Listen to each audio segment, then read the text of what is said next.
Bhupalpally municipal ఎన్నికల సందర్భంగా మన ప్రియతమ నాయకులు మన పార్టీ కార్యనిర్వాహక అధ్యక్షులు భూపాలపల్లి పట్టణానికి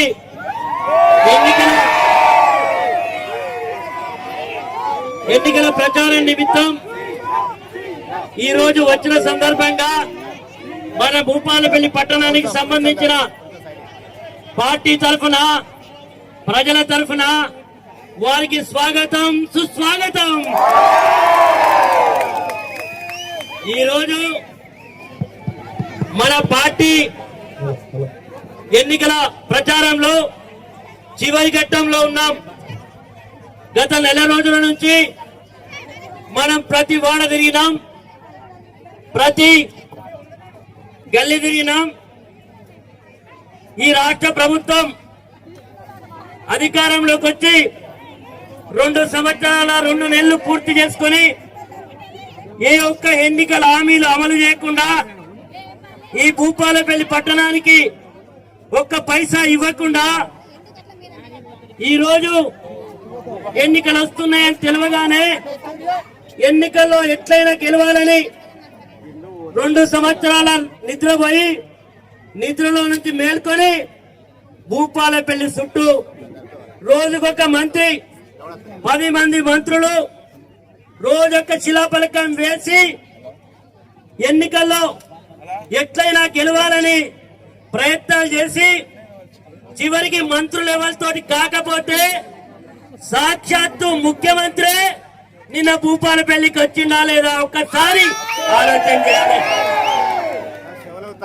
రేవంత్ రెడ్డి వచ్చినా, రేవంత్ రెడ్డి బాబు వచ్చినా భూపాలపల్లిలో భూపాలపల్లిలో బీఆర్ఎస్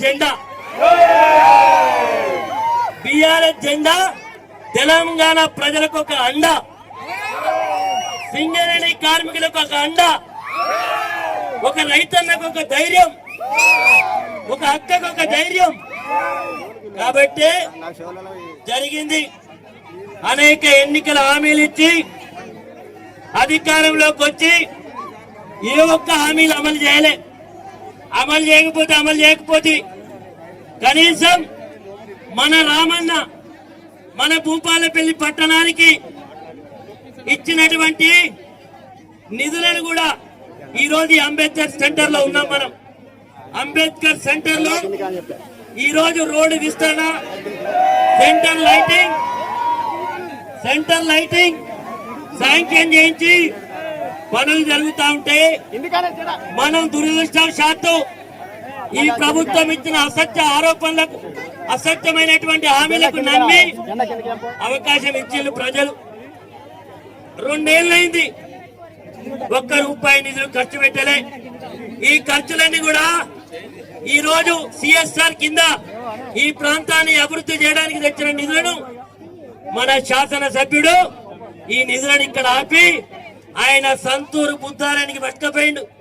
ఆయన భూపాలపల్లికి ఎమ్మెల్యేనా లేకపోతే బుద్ధారానికి గ్రామ సర్పంచా చెప్పాల్సిన అవసరం ఉన్నది. కాబట్టి ఈ రోజు ప్రజలు అడుగుతారు, నా పని పడతారని. నిన్న మొన్న అసంతృప్తిగా ఉన్న పనులను మొన్న ఏదో ఇంత డాంబర్ ఊసి పనులు చేస్తామనేటువంటి పెద్ద మాటలు చెప్తా ఉన్నారు. ఈ రోజు మనందరం కూడా ఒక్కసారి భూపాలపల్లిలో ఉండేటువంటి అక్కలు, చెల్లెళ్ళు, అన్నలు, తమ్ముళ్ళు, ముఖ్యంగా మా సింగరేణి కార్మికులు ఒక్క నిమిషం ఆలోచన చేయాలి. ఎందుకు చెప్తున్నానంటే ఓటుకుండే శక్తి మరి ఈ రోజు మనం గుర్తించినాం.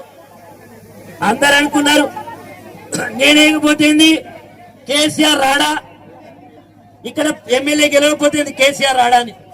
దానికే జరిగినటువంటి నష్టం ఈ రోజు కేసీఆర్ గారు మనందరి యొక్క సంక్షేమాన్ని,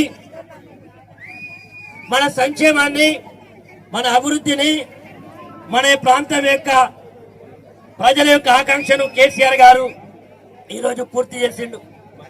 మనం అడిగినవా జిల్లా కావాలని, మనం జిల్లా కావాలని, కానీ ఆయన గొప్ప మనసుతో భూపాలపల్లి అటవీ ప్రాంతం, అభివృద్ధికి నోచుకోని ప్రాంతం, ఈ ప్రాంతాన్ని అభివృద్ధి చేయాలంటే ఇక్కడ ఒక కలెక్టర్ను కూర్చోబెట్టాలి, ఇక్కడ ఒక ఎస్పీని కూర్చోబెట్టాలి, ఇక్కడ అన్ని రకాల కార్యాలయాలు ఉంటేనే అభివృద్ధి జరుగుతుందని మనం ఎవరు అడగకపోయినా జిల్లా చేసిండు.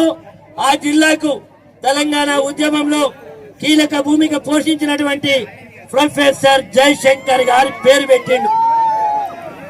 ఆ జిల్లాను తీసేసేటువంటి కుట్ర ఈ రోజు ప్రభుత్వం చేస్తున్నదని మనం ప్రతి దగ్గర చెప్పినాం.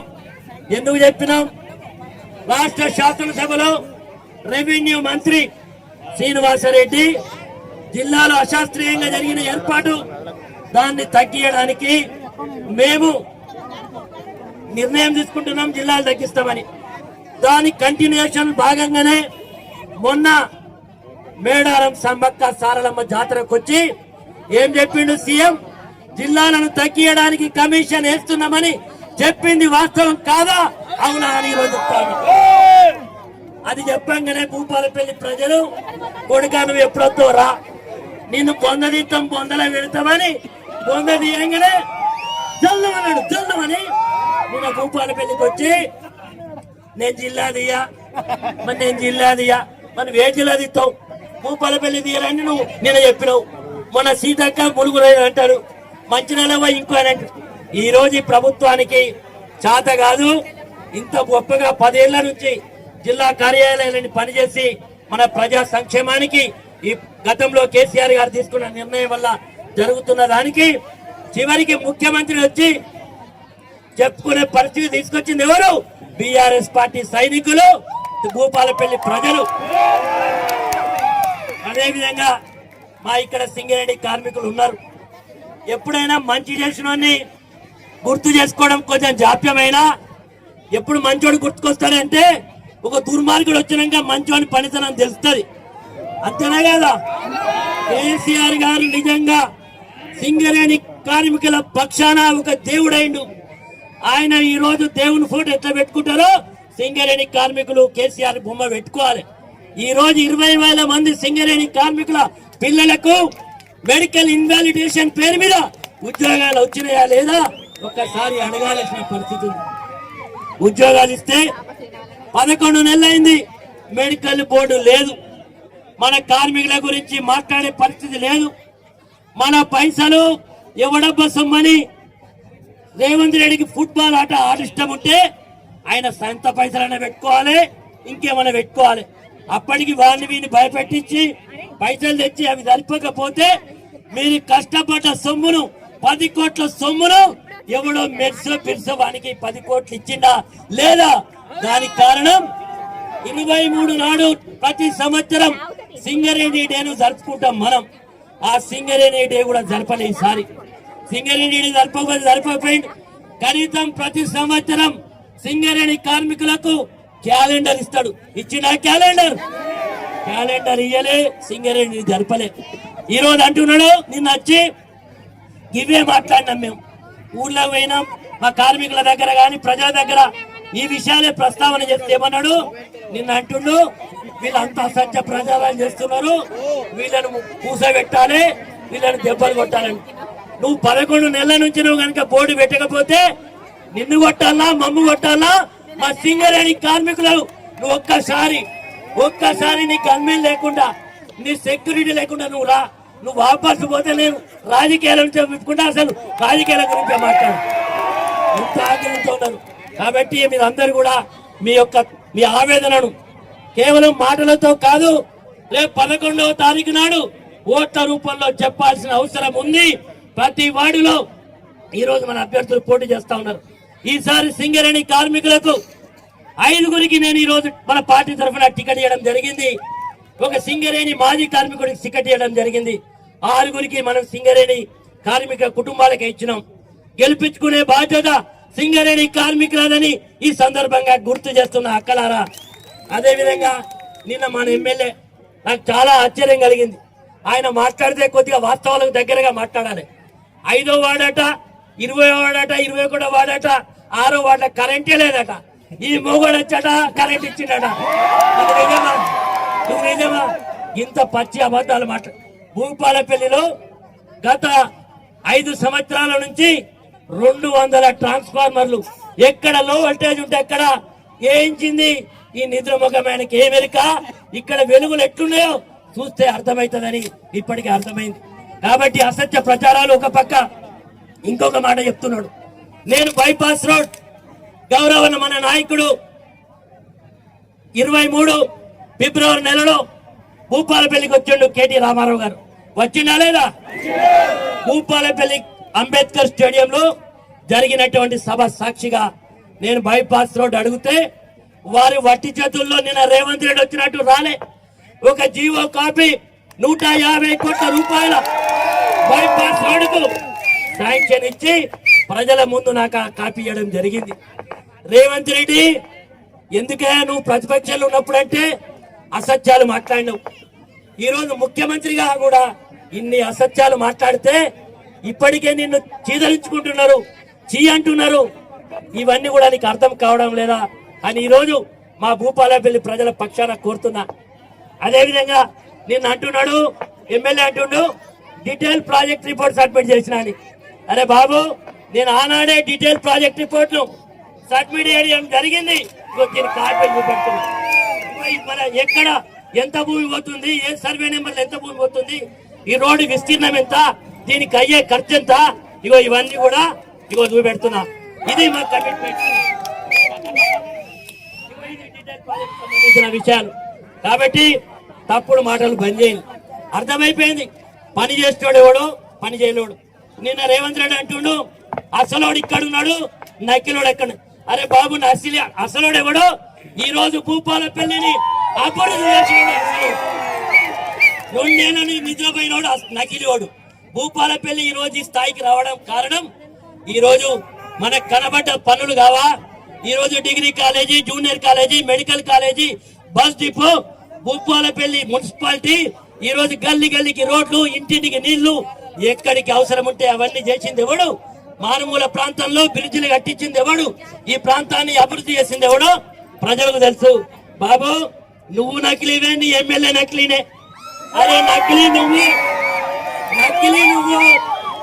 అసలు కాంగ్రెస్ వాళ్ళంతా మలుసుకోబంటే నకిలీ తెలుగుదేశం పోడు, నకిలీ వచ్చి ఈరోజు ముఖ్యమంత్రి ఈరోజు పురుగు దాచుకొని లోపల పెడితే పాము లెక్క వచ్చి నువ్వు కాంగ్రెస్ పార్టీ వాళ్ళ మీద పెత్తనం చేస్తే చేసుకో. గాని తెలంగాణ తెచ్చిన తెలంగాణ పునర్నిర్మాణం చేసిన కేసీఆర్ గారిని ఒక్క మాట అంటే బిడ్డ ఇది అనుకుంటున్నావేమో. ప్రజాస్వామ్యంలో నేను 10 ఏళ్ళు ఉంటా అంటున్నాను. 10 ఏళ్ళు కాదురా బాబు, ఎప్పుడు రేపు నీకు దమ్ముంటే చెప్తున్నా, రేపు పెట్టిన ఎలక్షన్లు నీకు డిపాజిట్ వస్తుందని చెప్తున్నా, నీ పార్టీ డిపాజిట్ వస్తుందని ఈరోజు హెచ్చరిక చేస్తున్నా. కాబట్టి ఇవన్నీ కూడా ఈరోజు పెన్షన్ ఇవ్వలేనాడు, అభివృద్ధి చేయలేనాడు. అదేవిధంగా ఈ రోజు అందరికి అయిపోయింది. ఒకటే మాట ఏం చెప్తుండు, అభ్యర్థులను భయపెట్టిస్తుండే. ఈ రోజు మా పార్టీ అభ్యర్థులు ఎవరు నిలబడితే వాళ్ళ పక్కన ఫోన్లు వస్తున్నాయి. నువ్వు బాగా తిరుగుతున్నావు, ఇంకా 2.5 ఏళ్ళు నేను ఉంటా, నా సంగతి తెలుసు కదా అంటుడు. అరే బాబు, నీ సంగతి మాగరికే. నువ్వు అనుకుంటున్నావేం నలుస్తాం కొడుక, మా బాలకర్తలు గొలిపిస్తే నలుస్తాం జాగ్రత్త అని చెప్పి నేను ఎప్పుడు కూడా ఇట్లాంటి భాష మాట్లాడలే. ఎందుకు మాట్లాడాల్సి వస్తుంది? నేను 10 ఏళ్ళు ఎమ్మెల్యేగా ఉన్నా, ఒకసారి ఎమ్మెల్సీగా ఉన్నా.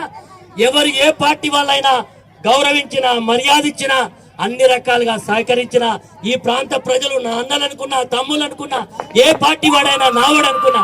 నువ్వు ఈరోజు గెలవడానికి చివరి ప్రయత్నం సాక్షాత్తు ఉదయం ఆయన ఒకటే, ఆయన దగ్గర ఉన్న విద్య అయితే గదవా లేకపోతే కింద, ఇక కింద పట్టుకునే కార్యక్రమం. పోతానికి వెళ్ళి ఎమ్మడు నీకు మొక్కిస్తాడు. అరే మొక్కు. నేను చెప్తున్నా ప్రజలందరికీ, ఒక్కసారి మొక్కుతే 5 ఏళ్ళు మనం వాళ్ళని మొక్కాలి. కాబట్టి ఎవడు మొక్కుడకు, ఎవరు ప్రలోభ పడ్డదు. ఆత్మగౌరవం ఉన్నవాడు మొక్కడు, పని చేసి చూపెడతాడు. మన భారత రాష్ట్ర సమితి కార్యకర్తలు ఆత్మగౌరవం ఉన్నది. పెద్దవాళ్ళను మొక్కుతాం, తండ్రి లాంటి వాళ్ళను మొక్కుతాం. కానీ ఎలక్షన్లకు ఓట్ల కొరకు కాళ్ళ మొక్కుడు, కడుపుల తలకాయ పెట్టుడు మాకు లేదు. మేం చేసే పని, మేం చేయబోయే సంక్షేమం తప్పకుండా తెలియజేస్తామని మీ అందరికి తెలుసు. కాబట్టి మరి మీరందరూ కూడా అర్థం చేసుకొని ఈ రోజు ఎవరు ఎన్ని చేసినా రామన్న సహకారం, కేసీఆర్ గారి అండ, ప్రజల యొక్క ఆశీర్వాదం, సింగరేణి కార్మికులకు సహకారం ఉన్న తర్వాత మన గెలుపుని ఎవరు ఆపలేరు. చివరిగా చెప్తున్నా, 42% రిజర్వేషన్ అని ఓ పెద్ద ఊకదంపుడు మాటలు చెప్పిండు. కానీ ఆయన ఏమి ఇచ్చిండో తెలియదు. కానీ 30 సీట్లలో 26 సీట్లు బలహీన వర్గాలు ఎస్సీ ఎస్టీలకు ఇచ్చినాం. కేవలం 4 మాత్రమే ఉన్నత వర్గాలకు ఇచ్చినాం. ఇది బలహీన వర్గాల పట్ల బీఆర్ఎస్ పార్టీ కమిట్మెంట్ అని మీ అందరికీ తెలియజేస్తూ, మరి మీరందరూ కూడా మీ ఉత్సాహం, మీ పట్టుదల, మీ కమిట్మెంట్ అంతా చూస్తా ఉంటే ఇది ఇంతటితో ఆగద్దు. ఎల్లుండి సాయంత్రం 5 గంటల వరకు చివరి ఓటు వేసుకునే వరకు మన పట్టుదల ఉండాలి, మన కమిట్మెంట్ ఉండాలి. మనం ఖచ్చితంగా గెలుపు కొరకు మన ప్రతి అడుగు ఉండాలి.